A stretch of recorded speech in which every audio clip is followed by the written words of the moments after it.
Tipped out of business tonight at Vacaville Barbershop. They refused to shut down during the pandemic, now being forced to by the state. The owner of Primo's Barbershop says his license has been revoked. That's right. So is the state cracking down on other salons or making an example out of this one? CBS 13's Renee Santos is live in Vacaville getting answers. Renee.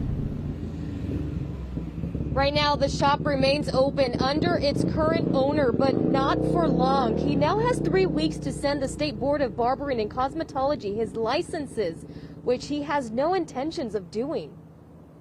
I wasn't going to let my investment go. I wasn't going to let my barbers not be able to feed their families. Juan Damaris standing up for his business and his employees, continuing to keep Primo's Barbershop open, something he's done the entire pandemic.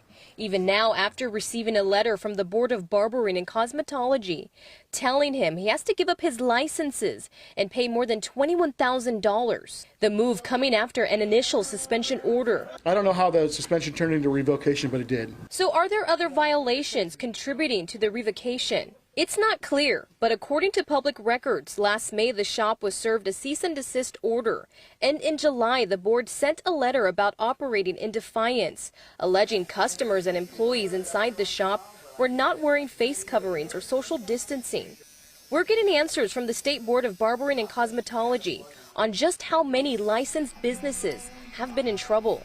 Since the start of the pandemic, we're told there have been 5 citations, 3 suspension orders, and 2 revocations, both Damaris's. I knew the outcome.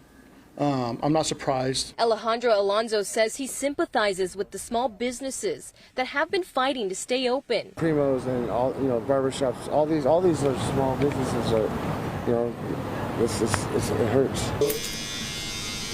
Damaris feels he's being used as an example and doesn't regret sticking up for what he believes. I think that's what they intended in the first place. They wanted to set example, like, hey, if we get this guy who used to be a cop and a Marine to shut down, everyone will follow suit. And unfortunately, they picked the wrong guy. I didn't, and I still won't. The owner is even going as far as burning his licenses instead of turning them in. He told me that he wants to get this shop sold by the 25th and have his chair filled by April 1st.